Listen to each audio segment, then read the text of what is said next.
አንድ አምላክ በሚሆን በአብ በወልድ በመንፈስ ቅዱስ ስም መጋቢት 18 በዚች ቀን የሰማዕት ቅዱስ ጻና ጓደኛው የከበረ ኢስድሮስ በሰማዕትነት አረፈ። ጻና ግን ፈርማ በሚባል አገር ለአገረ ገዢው ከጦር ሰራዊት ውስጥ ወታደር ነበር። እርሱም ከደቅሲያ ሰዎች ወገን ነው።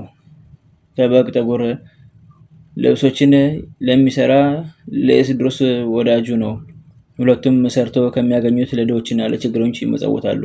በአንዲት ሌሊትም ከእርሷ ጋር አክሊሎች ያሉ ድንግል ሴት በራሳቸው ላይ ስታኖረው ሁለቱም ራእይን አዩ።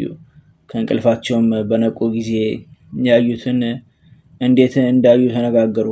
ምስክሮቹ ሊሆኑ የጠራቸው እግዚአብሔር እንደሆነ አውቀው እጅግ ደስ አላቸው። ከዚያም ተነስተው ሄደው ወደ መኮንኑ ደረሱ። ቅዱስ ጻናም ትጥቁን ፈቶ በመኮንኑ ፊት ጣለው። ሁለቱም በጌታችን በክብር ባለቤት ኢየሱስ ክርስቶስ ማመናቸውን ገለጡ። መኮንኑም ነገራቸውን ሰምቶ አስረው ይደበድባቸው ዘንድ አዘዘ። እግዚአብሔርም መልአኩን ልኮ አዳናቸው።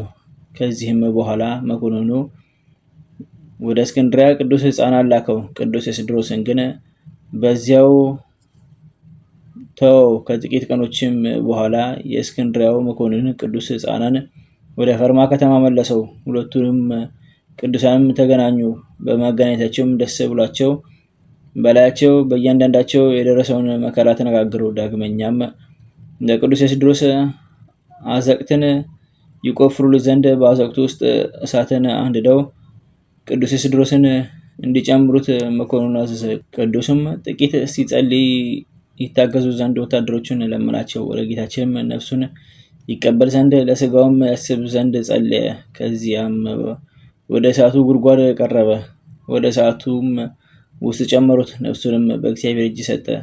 በስጋውም ላይ ምንም ጉዳት አልደረሰም፣ መልኩም አልተለወጠም።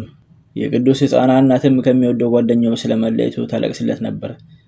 ከዚያም ስጋውን ተሸክመው ወሰዱ። የስደቱም ወራት እስኪፈጸም በመልካም ቦታ አኖሩት። ቅዱስ ኢስድሮስም ምስክር ሆኖ በሞተ ጊዜ የቅዱስ ጻና እናት ብዙ መላእክት የቅዱስ ኢስድሮስን ነፍስ ይዘው በታላቅ ክብር ወደ ሰማያት ሲያሳርጓት አየች። እግዚአብሔርም ሁላችን የክርስቲያን ወገኖች በጸሎት ይማረን ለዘላለሙ አሜን።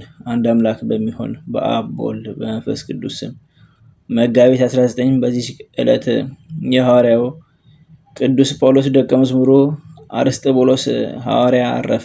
ዘአቅረብኩ ማሕሌተ ዘኪርየ አእላፈ እምነህ ጸምዱ ከዘልፈ ለላ ነብብ ተወከፍ ዘኔት የመጻፈ ተረሰከ እግዚኦ ጸሪቀ ሙሉቱ ክፈል አመላ አቡ ብሏን ዘተርፈ ነቢያት ቅዱሳን ሐዋርያት ሰባኪያን ሰማዕታት ጻድቃን ደናግል አዲ ወመነኮሳት ሄራን ባርኮ ጉባኤያቲ መካን እስከረገሊ ቆኑ ሕፃን ለጻፉ በክርታስ ወለዛ ጻፉን ተደረሱ ወለዛ አምቦ ሰርቆ ሳዲስ ወለዛ ሰማ ቃለው በዝናፈስ ጸሎተሙ ማርያም አይጌታ ሁሉ መንባሰ ቡሬ ማረን ኢየሱስ ክርስቶስ በቅዱሳኑ ጸሎት ጠብቀን በረከታቸው ከኛ ጋር ትኖር።